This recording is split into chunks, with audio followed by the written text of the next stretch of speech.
ارشاد فرمایا جناب مدنی کریم صلی اللہ تعالی علیہ وسلم نے، او لوگوں میری امت پہ ایسی بربادی آئے گی، قرب قیامت ہوگا، فتنے آئیں گے، برباد ہو جائیں گے لوگ، کلمہ پڑھتے ہوئے موت نہ آئے گی، قرآن کریم کی تلاوت کرتے ہوئے موت نہیں آئے گی، درود پاک پڑھتے ہوئے موت نہیں آئے گی، ادھر موت کا جھٹکا لگے گا، ادھر منہ میں کنجری کا گانا ہوگا۔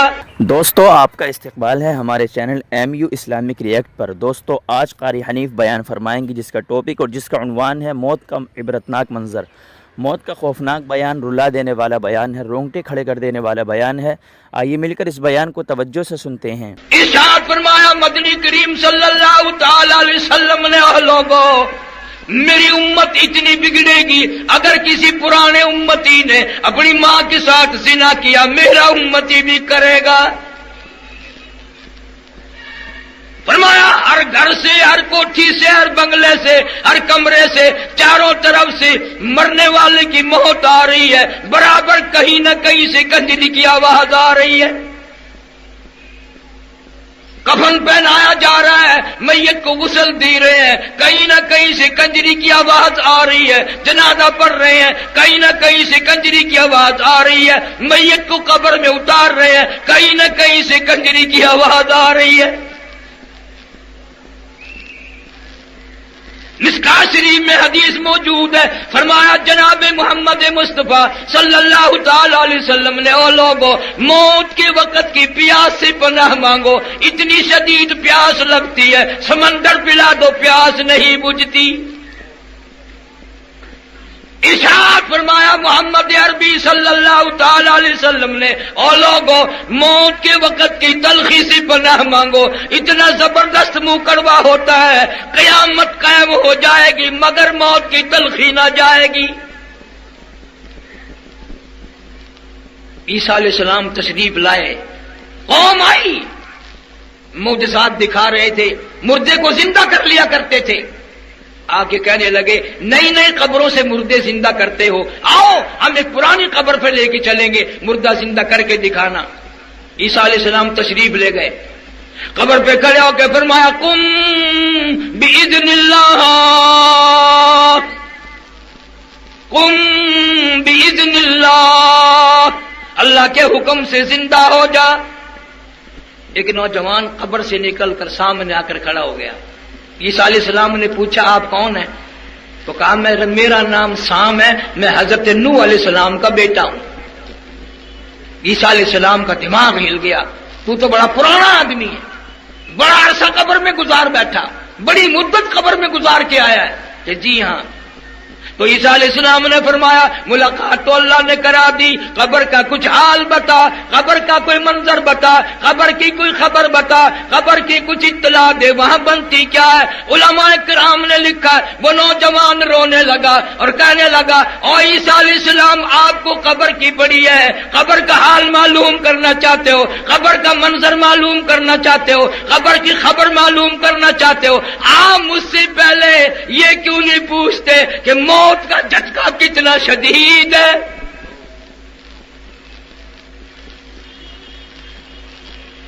مالک کائنات کی قسم مرتے وقت جو میرا منہ کڑوا ہوا تھا سر کے بالوں سے لے کر پیروں کے ناخنوں تک، اس وقت بھی سارا جسم کڑوا ہے۔ قرآن تصدیق کرتا ہے کلو نفس ذائقۃ الموت، ہر نفس نے، ہر جاندار چیز نے ذائقہ چکھنا ہے۔ پتہ چلا قرآن سے موت کا ذائقہ منہ میں بھی آئے گا۔ کیلا کھاتے ہو، زبان کو کیلے کا ذائقہ معلوم ہے، مالٹے کا ذائقہ معلوم ہے، آم کا ذائقہ معلوم ہے، سیب کا ذائقہ معلوم ہے، انگور کا، شہتوت کا، انجیر کا، ہزاروں پھلوں کے آپ کی زبان کو ذائقے معلوم ہے، ہزاروں گوشت طریقوں کے، بیکری کے سامان کے، ہزاروں مٹھائیوں کا ذائقہ معلوم ہے، ہزاروں جوسوں اور شربتوں کا ذائقہ معلوم ہے۔ پر اے کو آج کے مسلمانوں، تم نے کبھی بھی قبرستان میں جا کر یہ نہیں پوچھا او قبر والو ذرا بتاؤ تو صحیح موت کا ذائقہ کیسا ہے؟ تیرے منہ میں ابھی آیا نہیں، انہوں نے تجھے بتایا نہیں، تجھے پتہ کیسے چلے کہ موت آئے گی کیسے؟ ارشاد فرمایا مدنی کریم صلی اللہ تعالی علیہ وسلم نے، او لوگوں موت کے وقت کے پسینے سے پناہ مانگو، ایسا پسینہ آتا ہے ساری زندگی میں کبھی نہیں آیا۔ ارشاد فرمایا محمد کریم صلی اللہ تعالی علیہ وسلم نے، او لوگوں موت کے وقت کی گھبراہٹ سے پناہ مانگو، اتنا زبردست گھبراہٹ آئے گا ساری زندگی میں کبھی نہیں آیا۔ ارشاد فرمایا مدنی کریم صلی اللہ تعالی علیہ وسلم نے، اور لوگوں موت کے جھٹکے سے پناہ مانگو، موت کے صدمہ عظیم سے پناہ مانگو، موت کے خطرناک وقت سے پناہ مانگو۔ اتنا سخت جھٹکا لگتا ہے، آدمی کے جسم میں منوں کے حساب سے لہو رت بلڈ ہے، ایک جھٹکا لگنے سے قطرہ باقی نہیں رہتا، کانوں کے پردے پھٹ جاتے ہیں، آنکھوں کا نور ختم ہو جاتا ہے، 360 رگیں ٹوٹتی ہیں۔ فرمایا کلا اذا بلغ التراقی وقیل من راق وظن انه الفراق والتفت الساق بالساق الى ربك يومئذ المساق۔ رگیں ٹوٹتی ہیں، اعضاء چھوٹتے ہیں، حدیث پاک میں آتا ہے پیروں کی طرف سے رگیں چھوٹنے لگتی ہیں، مرنے والا کڑاک کڑاک کی آواز سنتا ہے۔ تجھے غم نہیں، تو نے مرنا تھوڑا ہی ہے، نہ امیر مرے گا نہ غریب مرے گا، یوں ہی جھٹکا لگے گا، تیاری کیا ہے؟ اللہ والے اسی بات کو روتے چلے گئے۔ امام احمد بن حنبل رحمت اللہ علیہ اتنا جلیل القدر ولی، وقت کا ابدال، وقت کا پرہیزگار متقی، بیٹا کہتا ہے ابا کا آخری وقت آیا، اتنے پسینے آئے کپڑوں سے گزر کر زمین پہ ٹپکنے لگے۔ میں نے پوچھ لیا ابا جان یہ گھبراہٹ کیسی، یہ پسینے کیسے، یہ پریشانی کیسی؟ فرمایا بیٹے موت کا وقت قریب آ گیا، آپ کو کیا فکر ہے؟ فرمایا فکر کیوں نہیں، اعلان ہوا قرآن میں ان بطش ربک لشدید، میری پکڑ بڑی سخت ہے، سنبھل کے آ۔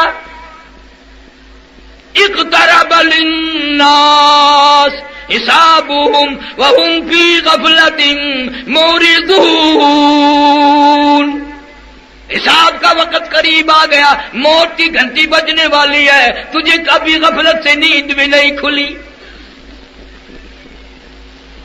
میں ابھی جمعے میں عرض کر رہا تھا یار ایک یہ رہا رحیم یار خان دوسرے ملک کی بات نہیں، مولانا عبد الغنی صاحب سب کہہ دو رحمت اللہ علیہ، مغرب کی جماعت خود کرائی مسجد میں، بعد میں 2 سنتیں پڑھنے لگے، پہلی رکعت کے پہلے سجدے میں موت آ گئی،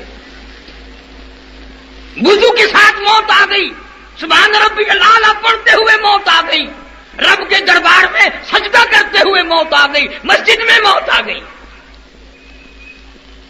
اور فیصلہ ہے جس حال میں مرے گا قبر سے اسی حال میں اٹھے گا۔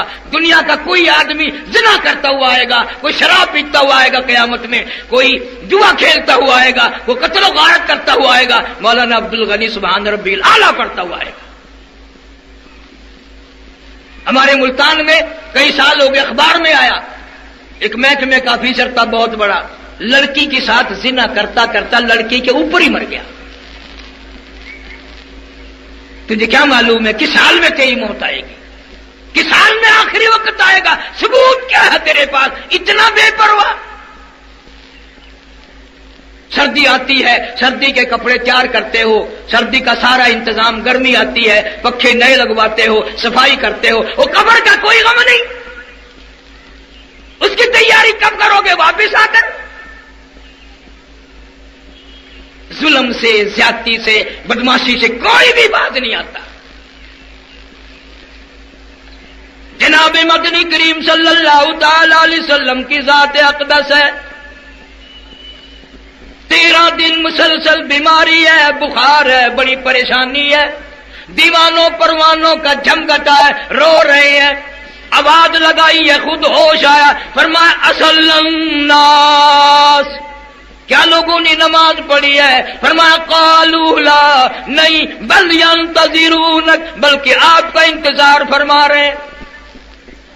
فرمایا مر ابا بکر ان یصلی الناس، حکم دو میری طرف سے ابو بکر صدیق کو میرے مصلی پہ کھڑا ہو کر نماز پڑھائے۔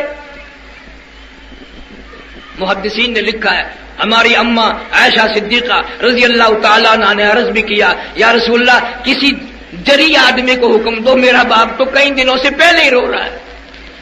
اذا جاء نصر اللہ کی صورت جب سے نازل ہوئی ہے، رات کو روتا ہے، دن کو روتا ہے، ہر وقت روتا ہے، کھانا نہیں کھاتا اور کہتا ہے یار کی جدائی کا وقت آ گیا۔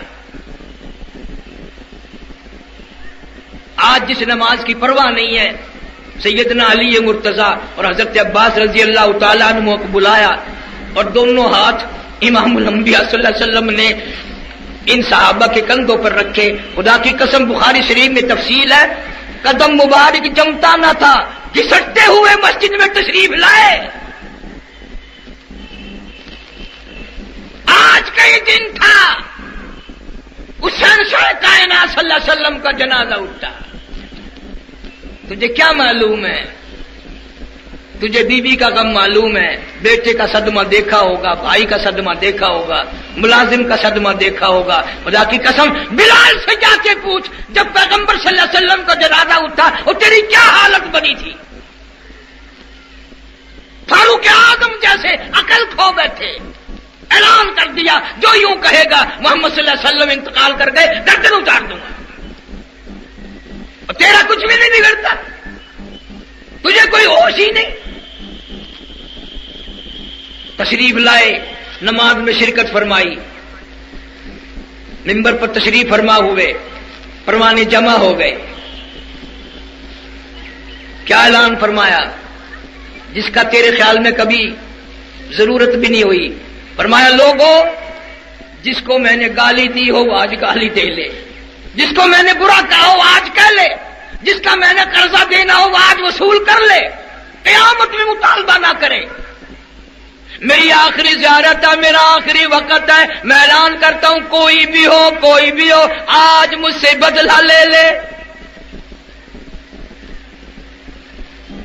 ایک جوان اٹھا اور کہنے لگا یا رسول اللہ صلی اللہ علیہ وسلم میرا کوئی گناہ نہ تھا، قصور نہ تھا، جرم نہ تھا، آپ کے ہاتھ مبارک سے چھڑی میری کمر میں لگ گئی تھی، اور جب بار بار آپ اعلان کر رہے ہیں تو میں بدلہ لینا چاہتا ہوں۔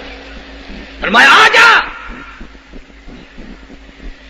خدا کی قسم تمام صحابہ کرام رونے لگ گئے جب وہ پیچھے آیا، اور وہ کہنے لگا جی معاف کرنا، جب بدلہ ہی آپ نے دینا ہے اور میں نے لینا ہے تو میری کمر ننگی تھی۔ خدا کی قسم بیمار ہاتھوں سے اس محمد صلی اللہ علیہ وسلم نے اپنی کمر سے کرتا اٹھا دیا، آج آپ بدلہ لے لے، آج لے لے۔ اس نے آگے بڑھ کر دونوں کندھوں کے درمیان مہر نبوت تھی، اس کو بوسہ دے کر کہنے لگا مجھے آپ نے کب مارا تھا، عمر بھر کی تمنا تھی، آرزو تھی، حسرت تھی، کبھی تو اللہ موقع دے میں مہر نبوت کو بوسہ دوں، آج میری تمنا پوری ہو گئی۔ آپ کو کوئی فکر نہیں، کوئی غم نہیں، نہ قبر کا، نہ حشر کا، نہ قیامت کا، نہ پل صراط کا، نہ حساب و کتاب کا، کوئی غم بھی نہیں۔ قرآن کہتا یوم یفر المرء من اخیہ وامہ وابیہ وصاحبتہ وبنیہ، اما ابا بیوی اولاد کوئی بھی کام نہیں آئے گا۔ یا ایھا الناس اتقوا ربکم ان زلزلۃ الساعۃ شیء عظیم، اور لوگوں ڈرو اس پروردگار سے جو زمین کو بوریے کی طرح لپیٹ دے گا۔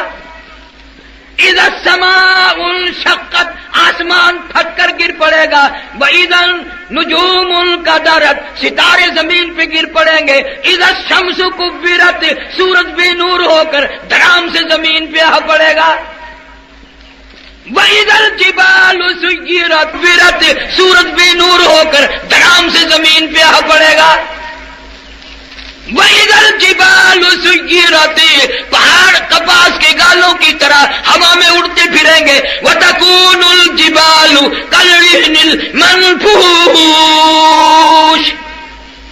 اتنے وزنی پہاڑ،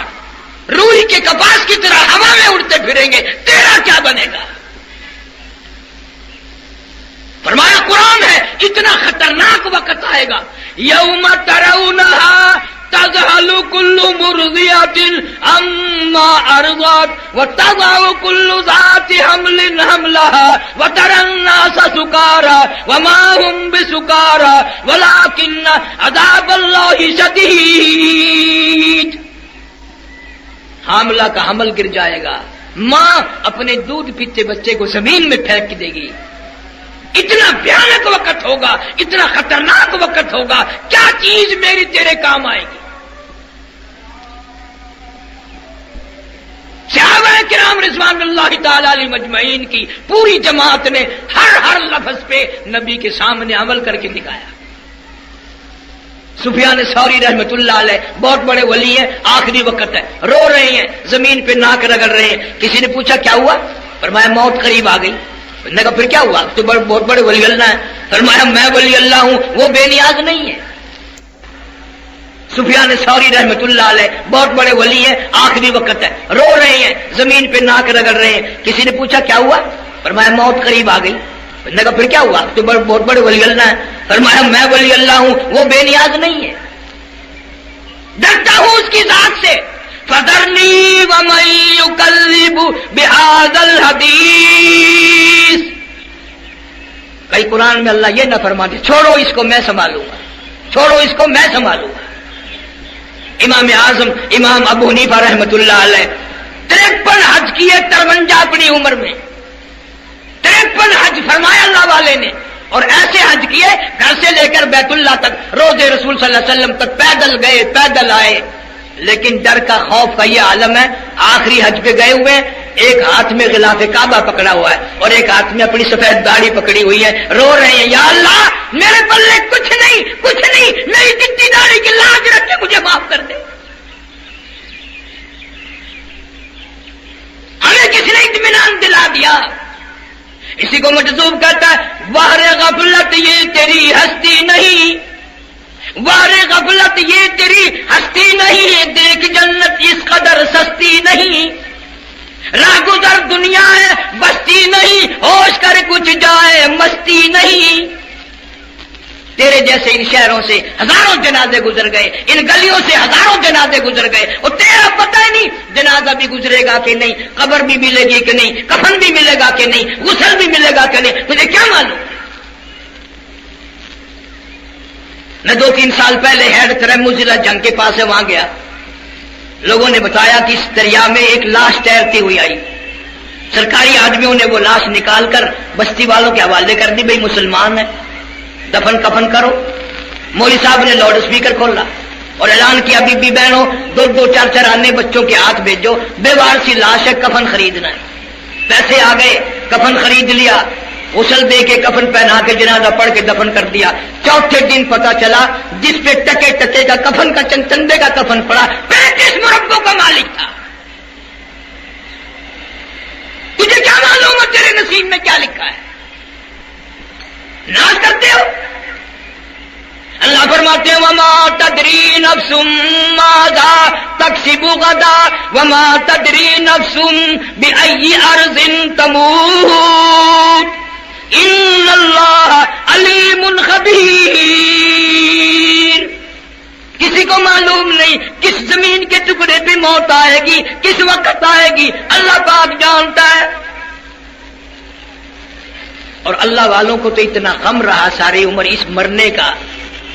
خواجہ قطب الدین بختیار کاکی سارے کہہ دو رحمت اللہ علیہ، اتنا بڑا ولی،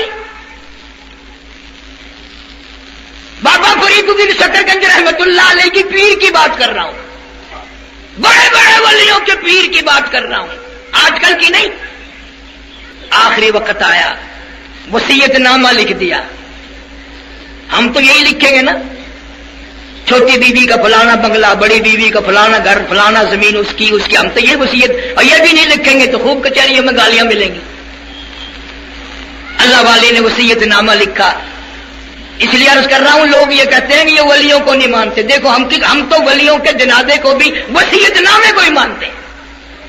خواجہ قطب الدین بختیار کاکی رحمت اللہ علیہ نے لکھ دیا میری نماز جنازہ وہ آدمی پڑھائے جس کی ساری عمر میں، ساری عقل ہوش میں بالغ ہونے کے بعد ایک وقت کی نماز نہیں بلکہ ایک وقت کی جماعت کی نماز قضا نہ ہوئی ہو. جماعت، نماز نہیں جو ہم قضا کرتے ہیں، جماعت. میری نماز جنازہ وہ آدمی پڑھائے جس کی ساری زندگی میں ایک وقت کی جماعت بھی قضا نہ ہوئی ہو. سواری 3 سواریوں کے سوا کچھ نہ تھی، گھوڑا، گدھا، اونٹ یا پیدل، بس. اتنا بڑا مجمع جنازے کے لیے آیا. 20,000 محدث تھے، 80,000 قرآن کے حافظ تھے، کئی لاکھ کا مجمع ہے. دلی جامع مسجد کے سامنے جنازہ رکھا ہوا ہے، مگر پڑھانے کی ضرورت کوئی نہیں کرتا. وہ سید نامہ سامنے لٹکا ہوا ہے کہ یہ شرطیں ہوں تو میرا جنازہ پڑھائے. آج کل کا دور ہوتا تو ایسا آدمی جنازے کے لیے آتا جس نے کبھی پڑھی ہی نہ ہو. انہوں نے کہا چلو یار اخبار میں فوٹو تو آئے گا. سچائی کا دور تھا، مکر فریب جنگ کا زمانہ نہ تھا. میں قسم کھا کے کہتا ہوں تاریخ کے احوال کے اعتبار سے کسی نے جرت نہ کی.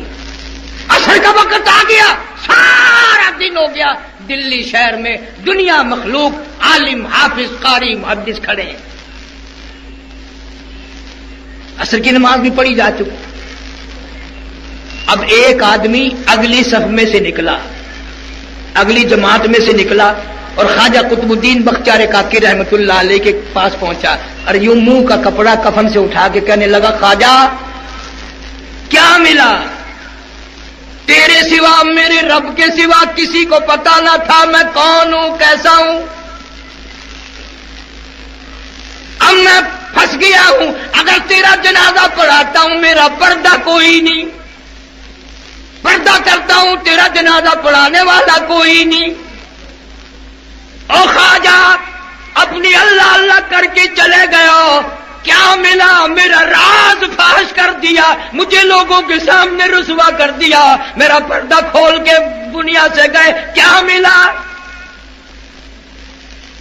جوان رویا ہے اور اتنی سی بات کہہ کے جماعت صفے بندی تو کھڑی تھی، صبح کی نماز پڑھا دی. میں تمہیں قسم اٹھا دیتا ہوں علماء نے جو لکھے ہیں کسی نے اعتراض نہیں کیا کہ تیرے اندر فلاں شرط نہیں تھی، کسی نے اعتراض نہیں کیا. اتنا متفقہ، تمام امت کا متفقہ. اور ایک اور سن لو، یہ کسی مسجد کا ملا امام نہیں، خطیب نہیں، کوئی شیخ الحدیث نہیں، مدرس نہیں، مفتی نہیں، قاضی نہیں، یہ عین اسی وقت کا بادشاہ خواجہ شمس الدین التمش تھا. مسلمانوں کبھی بادشاہ ایسے ہوا کرتے تھے، جماعت کی نماز نہ گئی، تہجد کی نماز نہ گئی، عصر کی سنتیں نہ گئی، غیر عورت میں کبھی نظر نہیں پڑی. شمس الدین التمش کو پوری دنیا نے یہ ثابت کرتے ہوئے دیکھ لیا کہ واقعی یہ صفتیں ساری اس میں موجود ہیں. آج چھوٹا بڑا اپنے آپ کو بالکل فارغ سمجھتا ہے، مجھے کون پوچھنے والا ہے؟ نہیں نہیں، یہ بات نہیں ہے. جب وہ پوچھنے پہ آئے گا تو بتانے والے ملیں گے بھی نہیں. کون ملے گا؟ بڑے بڑے ولی اللہ بادشاہ گزرے ہیں. سلطان ناصر الدین محمود دلی کے تخت شہنشاہی پہ 23 برس حکومت کی. بیوی ہر وقت بیگم کہتی ایک نوکرانی تو لا دو، مر گئی ہوں، برتن صاف کرتی ہوں، جھاڑو لگاتی ہوں، کپڑے دھوتی ہوں، یہ کرتی ہوں، وہ کرتی ہوں. سلطان ناصر الدین کہنے لگا تیرا خیال یہ ہوگا کہ نوکرانی لا کے دوں گا اور سرکاری خزانے سے اس کی تنخواہ دی جائے گی. میں ایسا ہرگز نہیں کروں گا. ایش تو کرے قبر میری تباہ ہو. بادشاہ کی بات ہے. غیاث الدین بلبند رحمہ اللہ نے دلی کے تخت شہنشاہی پہ 21 برس حکومت کی، 21 آنے بھی سرکاری خزانے سے نہ کھائے. سلطان عالمگیر رحمت اللہ علیہ نے تیاری کی مرنے کی. تم سوچ رہے ہو وہ زہر نہیں کھایا، بلکہ تیاری کی. دیہات سے کپاس منگوائی، روئی، اس کو کٹوایا اور اس کا پیسے دے کر کپڑا بنوایا اور کاٹ کاٹ کر اس کی ٹوپیاں اپنے ہاتھ سے سی اور وہ ٹوپیاں چاندنی چوک دلی میں کھڑے ہو کر کے فروخت کی. 6 روپے 12 میں رقم بنی. ایک تھیلی میں بند کر کے اوپر مور لگا دی اور لکھ دیا عالمگیر کا کفن ان پیسوں سے خریدا جائے. یہ میری مزدوری کے پیسے ہیں، یہ میرے حلال کے پیسے ہیں، یہ میرے خون پسینے کے پیسے ہیں، یہ میری کمائی ہے، میں پرایا اور غلط قسم کا کفن پہن کر اللہ کے یہاں جاتا ہوا شرم آتی ہے۔ حدیث پاک میں آتا ہے قلوب المؤمنین عرش او کما قال النبی صلی اللہ علیہ وسلم، کالی کملی والے صلی اللہ علیہ وسلم نے فرمایا، اللہ پاک یوں فرماتے ہیں، او میرے بندے، آنکھ تیری، دماغ تیرا، زبان تیری، ہاتھ تیرے، ناک تیرا، شکل و صورت تیری، تمام جسم بدن بنایا میں نے ہے تیرا، ایک دل کی کوٹھڑی میرے رہنے کے لیے خالی رکھ۔ قلوب المؤمنین عرش، ارشاد فرمایا مومن کا دل میری قیام گاہ ہے، یقین والے کا دل، خوف کھانے والے کا دل، غیرت شرم حیا والے کا دل میری قیام گاہ ہے۔ اور میرے بندے، میں تیرا خدا، تو میرا بندہ، میں تیرا پروردگار، تو میرے دروازے پہ ہر وقت جھولی پھیلانے والا، تو نے میری کوٹھڑی میں غیروں کو آباد کیا، میری جگہ ختم کر دی۔ اتقوا اللہ، مجھ سے ڈرتا رہے، یقین اپنا۔ جب یقین میں لچک آ جاتی ہے، ایمان کمزور ہو جاتا ہے۔ تو میں عرض کر رہا تھا کہ امام بخاری رحمہ اللہ نے فرمایا الایمان یزید و ینقص، ایمان گھٹتا بھی ہے، ایمان بڑھتا بھی ہے، یعنی ایسی شکل نہیں کہ ایمان داخل ہو گیا پھر پتھر کی طرح جمع رہا، اس کا آنا جانا رہتا ہے۔ ارشاد فرمایا مدنی کریم صلی اللہ تعالی علیہ وسلم نے، لا یزنی زان هو مؤمن، او کما قال النبی صلی اللہ علیہ وسلم، فرمایا زانی زنا نہیں کر سکتا اس حالت میں کہ وہ مومن ہو۔ تشریف فرمائی ہے محمد عربی صلی اللہ تعالی وسلم نے، جب آدمی بدکاری کرتا ہے، زنا کرتا ہے، ایمان چھوڑ کر الگ ہو جاتا ہو، بے غیرتی تجھے شرم نہیں آتی، میں خدا کا بھیجا ہوا ایمان ہوں، میں الگ ہو جاتا ہوں۔ فرمایا لا یسرق سارق وهو مؤمن، او کما قال النبی صلی اللہ علیہ وسلم، جب آدمی چوری کرتا ہے ایمان نکل کر دور چلا جاتا ہے۔ اسی طرح فرمایا جب آدمی جھوٹ بولتا ہے ایمان الگ ہو جاتا ہے، حرام کھاتا ہے ایمان پاس نہیں رہتا۔ تو فرمایا ایمان بڑھتا بھی ہے، ایمان گھٹتا بھی ہے۔ اگر درخت میں پانی نہ دو اس کے پھل سوکھ جائیں گے، پتے سوکھ جائیں گے، کلیاں مرجھا جائیں گی، پتیاں مرجھا جائیں گی، بے رونق ہو جائے گا، یوں معلوم ہوگا کہ کاٹ کے جلانے کے قابل ہو گیا ہے، اب اس میں کچھ باقی نہیں۔ جب آدمی میں ایمان نہیں رہتا وہ پھر جہنم میں جلانے کے قابل بن جاتا ہے۔ اعمال پانی ہے، پروردگار عالم کا ذکر پانی ہے، استغفار پانی ہے ایمان کے لیے۔ درود شریف محمد کریم صلی اللہ علیہ وسلم کے ذات اقدس پہ پڑھو گے ایمان کو پانی ملے گا۔ جیسے تجھے پیاس لگتی ہے پانی کی، ایمان کو پیاس لگتی ہے اللہ کے ذکر کی۔ تو یہ بڑھتا بھی ہے گھٹتا بھی ہے۔ اور قرآن کریم کے دوسرے مقام پہ ہے من عمل صالحا من ذکر او انثى وهو مؤمن فلنحيينه حياة طيبة وَلَنَجْزِيَنَّهُمْ أَجْرَهُمْ بِأَحْسَنِ الَّذِي كَانُوا يَعْمَلُونَ۔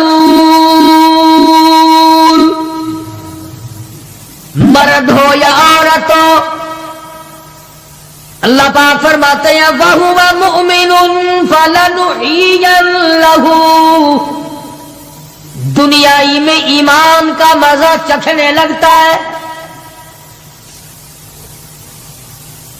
اس اعتبار سے پتہ چلا کہ ایمان ایسی چیز نہیں جو دیکھنے میں آئے. ایمان ایسی چیز ہے، اس کی لذت، اس کی مٹھاس، اس کی حلاوت، اس کا کیف، اس کا سرور آدمی کے منہ میں بھی آتا ہے. چنانچہ جو لوگ اللہ اللہ کرنے کے عادی ہیں، جن کا مزاج بن گیا پروردگار عالم کو یاد کرنے کے، خدا کی قسم ایک مرتبہ اللہ کہنے کے مقابلے میں پوری دنیا دو وہ ٹھکرا دے گا. وہ کہتا ہے اس میں تو اتنا مزہ ہے، پوری کائنات میں اتنا مزہ نہیں.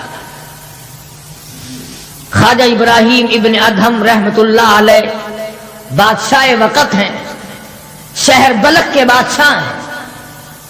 دل میں آیا کہ میں اللہ اللہ کروں، درویشی اور فقیری میں اپنا وقت گزاروں. کیا ہے یہ حکومت، کیا ہے یہ تاج و تخت، کچھ بھی نہیں ہے.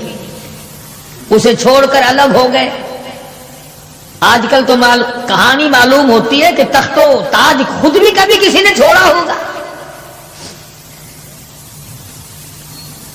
یہ اس زمانے کی بات ہے جب خوف خدا بادشاہوں کے دلوں میں ہوا کرتا تھا کہ مجھ سے بعد پرس ہوگی. سیدنا فاروق اعظم رضی اللہ تعالیٰ عنہ فرماتے ہیں اگر میری حکومت میں ایک کتا بھی پیاسا رہ گیا، قیامت میں اللہ پاک پوچھے گا حکومت تیری تھی، میرا کتا پیاسا کیوں رہا؟ ایک عورت نے مدینے میں بلی پال رکھی تھی. وہ کہیں گئی دور اور مکان میں بلی کو بند کر گئی. اسے زیادہ وقت لگ گیا، وہ بھوک پیاس کی وجہ سے مر گئی بلی. مدنی کریم صلی اللہ علیہ وسلم نے فرمایا جب وہ عورت مری میں اس عورت کو جہنم میں جلتا ہوا دیکھ رہا ہوں. جو خدا بلی کی اور کتے کی پیاس کو برداشت نہیں کر سکتا، تم اس خدا سے یہ امید نہیں رکھتے کہ وہ ہم سے بھی پوچھے گا.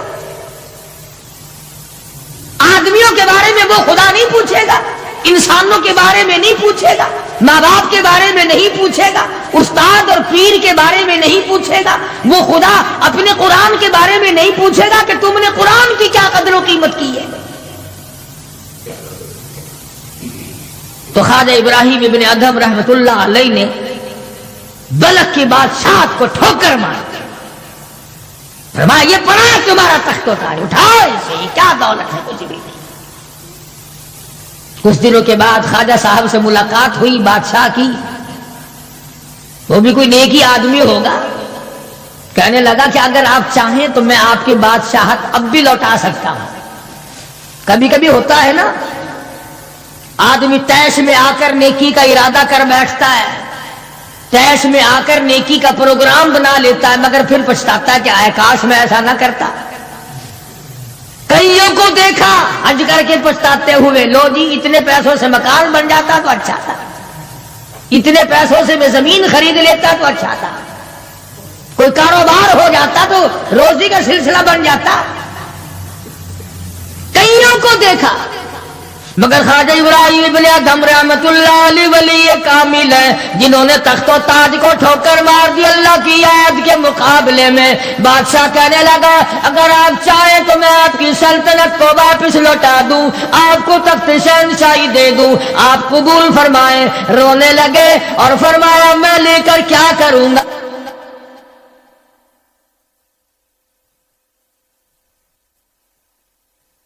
مجھے میری فقیری میں، مجھے میری درویشی میں، مجھے اللہ اللہ کرنے میں جو مزہ آتا ہے وہ سلطنت اور تخت و تاج میں تجھے کبھی نہ آیا ہوگا.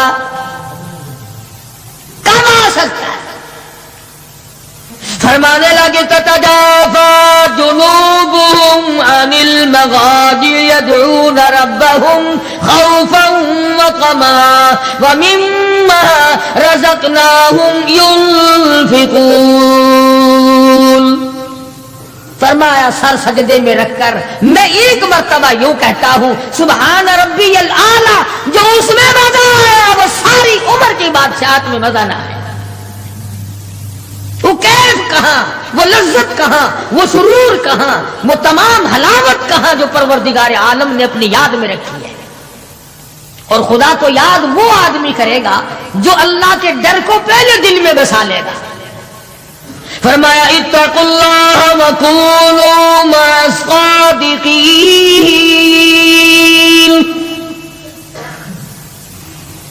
سبحان اللہ، اللہ پاک بھی پروردگار عالم ہے نا، پہلے فرمایا ڈرو مجھ سے اے ایمان والو، یقین رکھنے والوں مجھ سے ڈرو، کلمہ پڑھنے والوں مجھ سے ڈرو، مجھے اپنا رب ماننے والوں مجھ سے ڈرو، محبوب دو عالم صلی اللہ علیہ وسلم کو آخر الزمان پیغمبر ماننے والوں مجھ سے ڈرو، رشوت لیتے وقت ڈرو، حرام کھاتے وقت ڈرو، چوری کرتے وقت ڈرو، کسی کی بہو بیٹی کی آبرو پر بات کرتے وقت ڈرو، تخت شہنشاہی پہ بیٹھ کے ڈرو، مزدوری کرتے ہوئے ڈرو، اس لیے کہ میں ہر وقت تمہارے قریب رہتا ہوں۔ بے شک بے شک۔ صحابہ کرام نے عرض کیا حضور اکرم صلی اللہ علیہ وسلم نے فرمایا اللہ پاک تمہارے قریب رہتا ہے، تو فرمانے لگی ربنا قریب فنناجی، کیا رب العالمین ہمارے بالکل قریب رہتا ہے، ہم سرگوشی کیا کریں، ام بعید، یا ہم سے دور ہے، فننادی، ہم اس کو آوازیں دے دے کر دور سے بلایا کریں، ابادائی ونحن اقرب الیہ من حبل الورید۔ او میرے بندے تو دور کے بارے میں سوال نہ کر، میں تو تیری سیاہ رگ سے بھی زیادہ قریب ہوں، میں بہت نزدیک ہوں۔ یہ الگ بات ہے کہ تم مجھے دور بھی نہیں مانتا۔ پھر یوں فرماتے ہیں کہ میں تیری کتنی برداشت کرتا ہوں، بچپن سارا گیا، جوانی ساری گزر گئی، بوڑھا ہو گیا، سفید بال آ گئے۔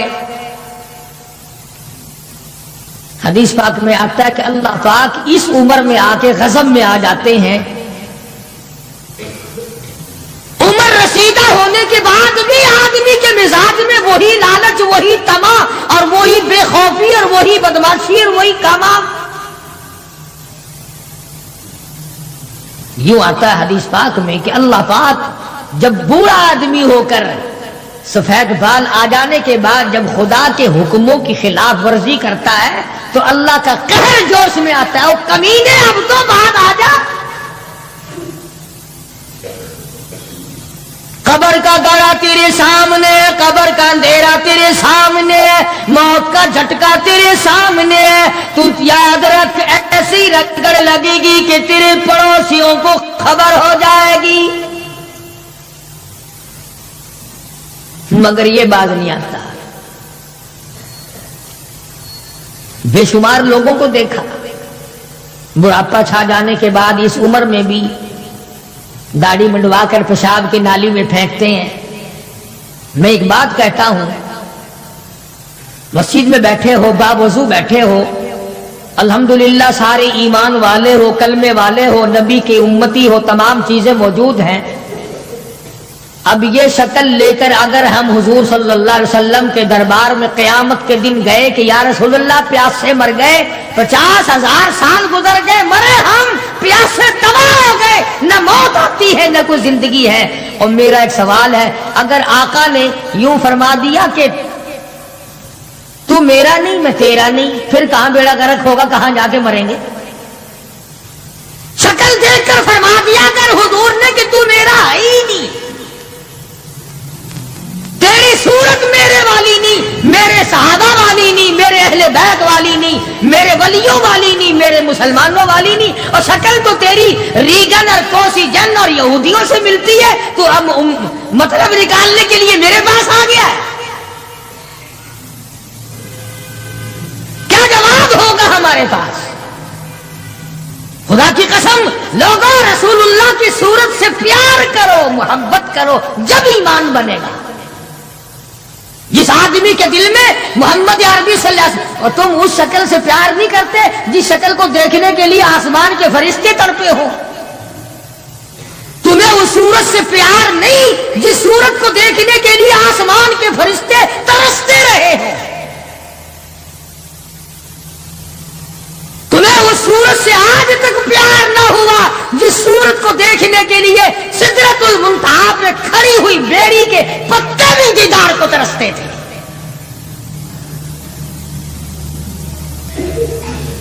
ویسے ماشاءاللہ بڑی محبت کا دم بھریں گے، ہمارے نبی یوں ہیں، ہمارے نبی یوں ہیں. اور نبی تو سب کچھ ہے، تو بھی کچھ بنے گا کہ نہیں؟ وہ تو سب کچھ تھے، تو اپنا بتا تو کون ہے؟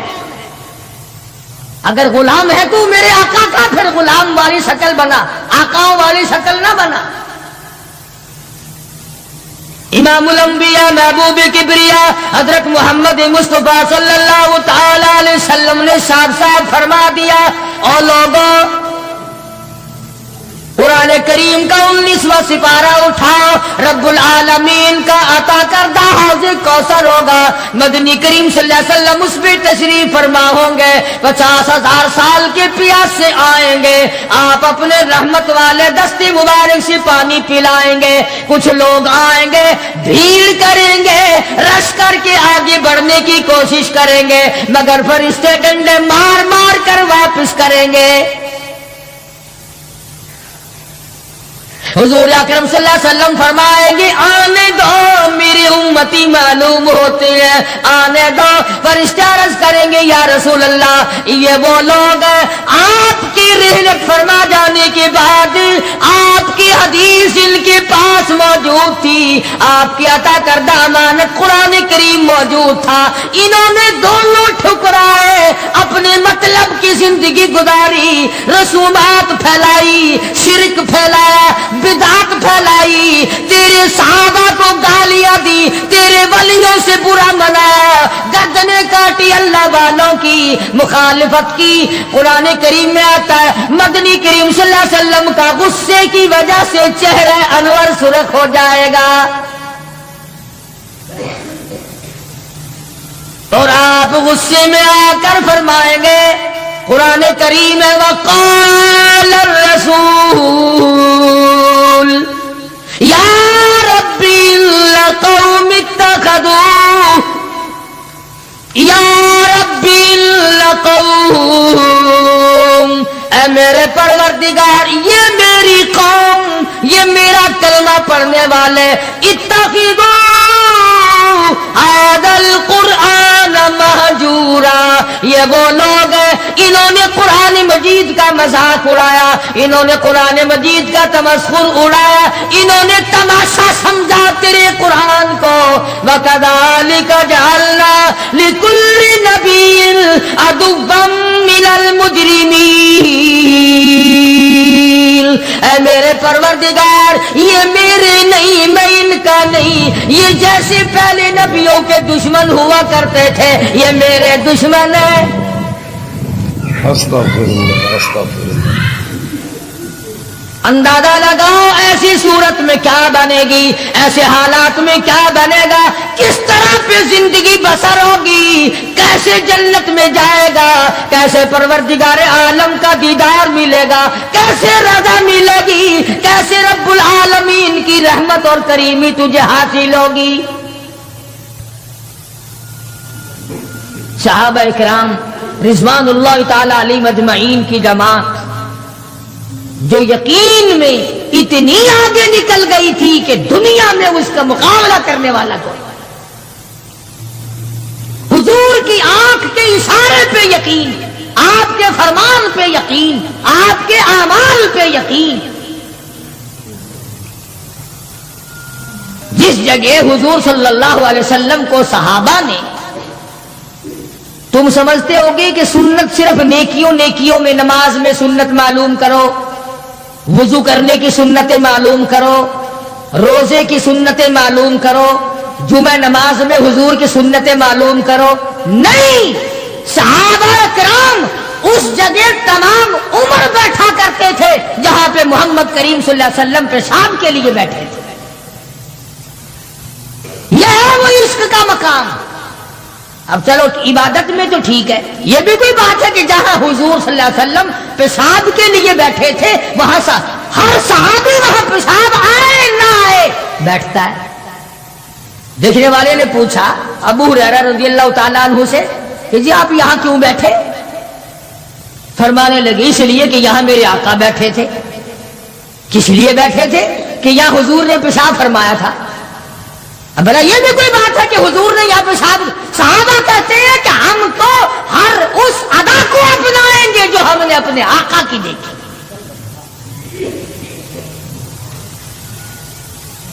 اب یہ بھی کوئی بات ہے کہ حضور صلی اللہ علیہ وسلم کی سنت معلوم کرو کہ تھوکنے میں کیا سنت ہے؟ اب یہ تو کوئی عبادت نہیں، تھوکنا تو کوئی عبادت نہیں، مگر صحابہ کہتے ہیں کہ جس نے سنت کے مطابق تھوکنا ہو وہ بائیں طرف تھوکے، کھبی طرف تھوکے، آگے نہ تھوکے، ادھر رب العالمین کی ذات اس کے ساتھ ساتھ چلتی ہے، دائیں طرف نہ تھوکے، ادھر نیکی لکھنے والا فرشتہ ہے اس کا اکرام کرے۔ صحابہ نے تھوکنے کی سنت کو بھی اپنایا، پیشاب کرنے کی سنت کو بھی اپنایا، استنجا کرنے کی سنت کو بھی اپنایا، معلومات کی ہیں، پوچھنے گئے ہیں ازواج مطہرات کے پاس صحابہ کرام تمام چیزیں۔ اب یہ بھی کوئی عبادت ہے کہ صاحب جوتا جب پہنو تو دایاں پاؤں پہلے ڈالو جوتے میں اور نکالو تو بایاں پاؤں پہلے نکالو؟ یہ کوئی عبادت تھوڑی ہے، مگر صحابہ کرام کہتے ہیں کہ ہمیں یہ معلوم ہوا اور ہم نے حضور صلی اللہ علیہ وسلم کو ہمیشہ یوں دیکھا، ہم تو یوں ہی کریں گے۔ اور جس قوم نے حضور کی اتباع جوتیاں پہننے میں کی ہو، تھوکنے میں اتباع کی ہو، پیشاب کرنے میں اتباع کی ہو، اور کھانے میں اور پینے میں اور حکومت چلانے میں اور عدل و انصاف کرنے میں اور غریب کی ہمدردی کرنے میں حضور اکرم صلی اللہ علیہ وسلم کی سنتوں پہ عمل کیا ہو، ان سے زیادہ یقین والا کون ہو سکتا ہے؟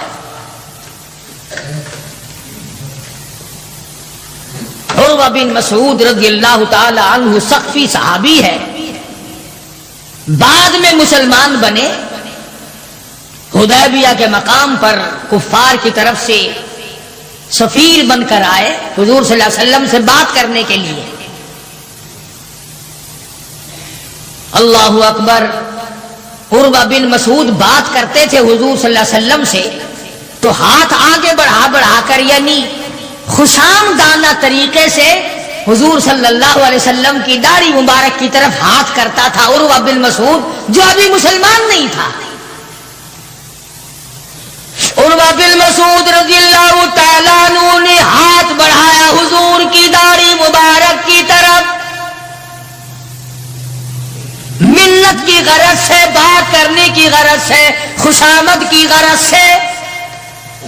مغیرہ ابن شعبہ رضی اللہ تعالیٰ عروہ بن مسعود کا سگا بھتیجا حضور صلی اللہ علیہ وسلم کے پاس پہرے دار بن کے کھڑا ہے، ادھر عروہ بن مسعود نے ہاتھ آگے کیا، مغیرہ ابن شعبہ سگے بھتیجے نے جو ایمان لا چکا تھا چچا کے ہاتھ پہ تلوار کا قبضہ مارا اور کہنے لگا ہاتھ پیچھے رکھے ورنہ کاٹ کے رکھ دوں گا۔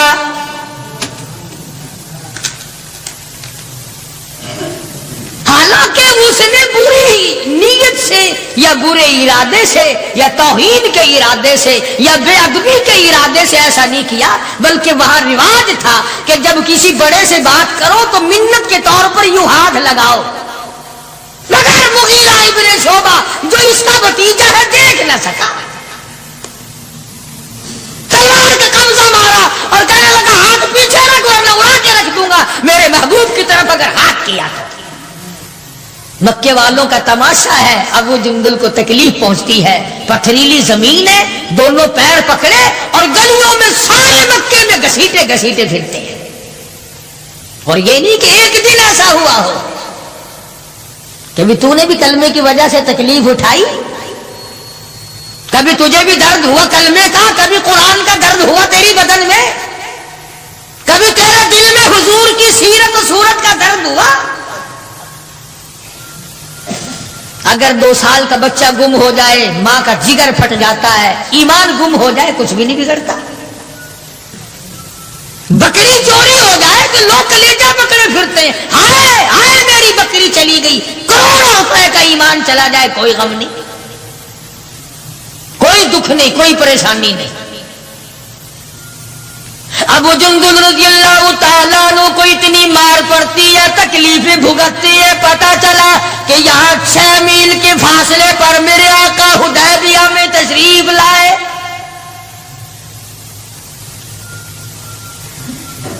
اور ایک دن ابو جندل نے یہ نہیں کہا کہ یارو نہ مارو میں کلمہ نہیں پڑھتا ہوں، ایک دن زبان نہ پھیری، ایک دن بھی۔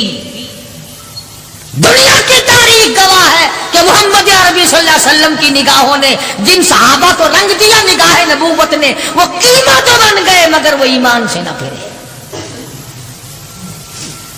تیرے ورگے نہیں تھے، مرید کسی کا اور کام کسی کے، شاگرد کسی کا اور کام کسی کے، مقتدی کسی کا اور کام کسی کے۔ جب پتہ لگا ابو جندل رضی اللہ تعالی عنہ کو پہاڑ کے اوپر سے چڑھتا اترتا، پیروں میں بیڑیاں ہیں، چھل کر رہ گیا۔ آس لگائی دل میں کہ میں حضور کا دیدار کیا کروں گا، حضور کی خدمت میں رہوں گا، مسلمانوں کے ساتھ نماز پڑھوں گا، میری مصیبت کے دن ٹل جائیں گے، میں آزاد ہو جاؤں گا۔ کافروں نے مجھے غلام بنا رکھا ہے، مارتے ہیں رات دن۔ یہ آس لگا کر، امید لگا کر، سہارا بنا کر ابو جندل رضی اللہ تعالی گرتے پڑتے، مصیبت اٹھاتے، تکلیف جھیلتے حضور کے قافلے میں آ گئے۔ زیارت کی، تمام مسلمانوں سے ملا۔ جس وقت یہ ابو جندل آیا تو کفار مکہ اور حضور صلی اللہ علیہ وسلم کے درمیان ایک معاہدہ تیار ہوا کہ آج کے بعد جو مسلمان بن کر آئے گا تمہیں واپس کرنا پڑے گا، اور جو مسلمان کافر بنے گا ہم واپس نہیں کریں گے۔ ابھی دستخط بھی نہیں ہوئے کہ ابو جندل آ گئے۔ اس کا چچا کہنے لگا یہ غدار میں اس کو نہیں دوں گا۔ حضور نے فرمایا ایک آدمی مجھے مانگا ہوا دے دو، ابھی تو دستخط بھی نہیں ہوئے، عہد نامہ مکمل بھی نہیں ہوا، اس کی بات سے شمار کریں گے۔ وہ کہنے لگا نبی کی زبان کو ہم ابھی دیکھیں گے، پھرتے ہیں یا قائم رہتے ہیں۔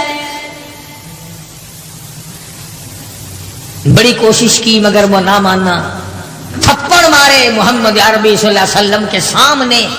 اس سفیر چچا نے حضرت ابو جندل رضی اللہ تعالی عنہ، سارے مسلمانوں کو تاج آیا، غصہ آیا مگر حضور کے حکم کے انتظار تھے۔ یہ ہے نبی کو ماننا۔ اندازہ لگاؤ جس نے کئی سال مار کھائی ہو، آج آس لگا کر، سہارا لگا کر، امید بنا کر گرتا پڑتا، ڈرتا مرتا پہنچا ہے، اور آج بھی مسلمانوں سے الگ کیا جا رہا ہے۔ حضور صلی اللہ علیہ وسلم نے فرما دیا چلا جا واپس، تیرا اللہ مالک ہے۔ ایمانداری سے سوچو، اس کو یہ پتا نہیں کہ اب میرا کافر کیا کریں گے۔ وہ تو پہلے چمڑا ادھیڑتے تھے، وہ تو پہلے ہی رگ رگ میں کانٹے چبھویا کرتے تھے، وہ تو پہلے ہی گرم لوہے کی زرہ پہنا کر دھوم میں پھینک دیا کرتے تھے، وہ تو پہلے ہی کئی کئی دن پانی نہیں دیا کرتے تھے۔ اسے ابو جندل کو اچھا بھلا پتا ہے کہ اب تو مجھے مکے والے ایسی مار دیں گے، ایسی مار دیں گے کہ حد ہو جائے گی۔ اکڑ جانا چاہیے تھا۔ ہاں ہاں، میرے ورگا مسلمان اور تیرے ورگا مومن ہوتا نا، وہی کہتا واہ واہ واہ واہ سبحان اللہ، آپ نبی ٹھیک ہیں، یہ صحابہ ٹھیک ہے، میں مصیبت ہی اٹھاتا رہا ہوں، میں کیوں جاؤں، میں تو نہیں جاتا، مجھے پتا نہیں مجھے وہ ماریں گے۔ میری کمر دیکھو، میرا سر دیکھو، میرا بدن دیکھو، انہوں نے مار مار کے میرا کیا حال کر رکھا ہے، پھر میں آپ مجھے فرینی کے پاس بھیجتے ہو۔ ابو جندل رضی اللہ تعالیٰ عنہ حضور کا حکم سنتے ہی فوراً چچا کے ساتھ چل دیے۔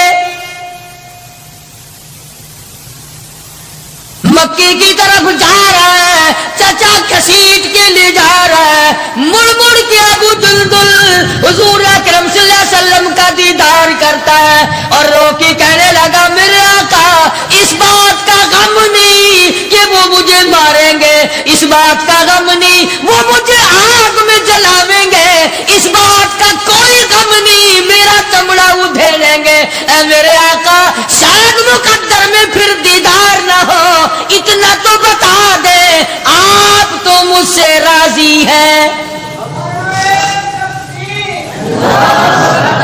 اتنا بتا دیں، اتنا بتلا دیں آپ تو مجھ سے راضی ہیں۔ کیا عشق ہے، کیا ذوق ہے، کیا محبت ہے، اور کیا حضور اکرم صلی اللہ علیہ وسلم کی اطاعت ہے اور کیا غلامی ہے۔ یوں لکھا ہے کہ ابو جندل کو گھسیٹ کے لے گیا، روتا چلا گیا اور عرض کرتا یا رسول اللہ آپ مجھ سے راضی ہو جائے مجھے کوئی پرواہ نہیں، جو بنے گی وہ بن جائے۔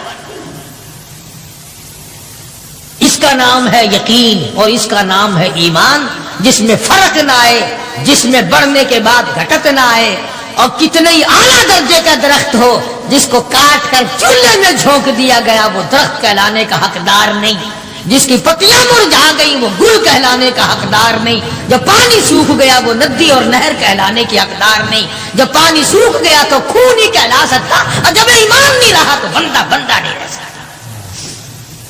تو میں عرض کر رہا تھا کہ پروردگار عالم نے فرمایا وَكُونُوا مَعَ الصَّادِقِينَ، سچوں کے ساتھی بن جاؤ، اور سچا ہے ایمان اور سچا ہے کلمہ، سچا ہے نبی کا قرآن اور سچا ہے نبی کا فرمان، اور سچے ہیں محمد عربی صلی اللہ علیہ وسلم۔ اللہ تعالیٰ عنہ مدینے پاک سے باہر نکل گئے، وہاں پر ایک یہودیوں کا جلسہ ہو رہا ہے، دین کے دشمنوں کا جلسہ ہو رہا ہے، اسلام قرآن کے دشمنوں کا ایک جلسہ ہے۔ ایک یہودی نے حضور کریم صلی اللہ تعالی علیہ وسلم کا نام لے کر گالیاں دی اور ایک بات کہی اس یہودی مقرر نے، یہودی رہنما نے۔ انہی دنوں میں اسلام میں زکوٰۃ کا حکم آیا تھا قرآن میں۔ یہودی کہنے لگا دیکھا کہ نہیں، لگ گیا چندہ مانگنے تم سے، پہلے تمہیں کلمے پڑھائے، توحید منوائی، اپنی رسالت منوائی صلی اللہ علیہ وسلم، اب لگ گیا مال بٹورنے کے نہیں، زکوٰۃ دو زکوٰۃ دو۔ اور یہودی کہنے لگا کہ دو باتیں کرتا ہے یہ نبی نعوذ باللہ، ادھر کہتا ہے اللہ بڑا بے پرواہ ہے، خزانوں کا مالک ہے، ادھر کہتا ہے اللہ زکوٰۃ مانگتا ہے، اللہ بھوکا ہے کوئی؟ اللہ نو کی لوڑ پائے گی زکوٰۃ دی، وہ کوئی بھوکا مرد ہے؟ جناب ابو بکر صدیق رضی اللہ تعالیٰ عنہ پاس سے گزر رہے تھے۔ اب اگر تم میں سے وہاں کوئی ہوتا نا تو کہتا اپنی زبان گندی پیا کرتا ہے، سانو کی ہے، سادہ کی جانتا اپنی زبان گندی پیا کرتا ہے۔ مدنی کریم صلی اللہ تعالی علیہ وسلم کا سچا عاشق، سچا دیوانہ، سچا پروانہ نہ سن سکا نہ برداشت کر سکا، آگے بڑھا اور بڑھ کر اس یہودی پیر کے، یہودی مولوی کے، یہودی لیڈر کے منہ پہ تھپڑ مارا، وہ دھڑام سے نیچے گر پڑا۔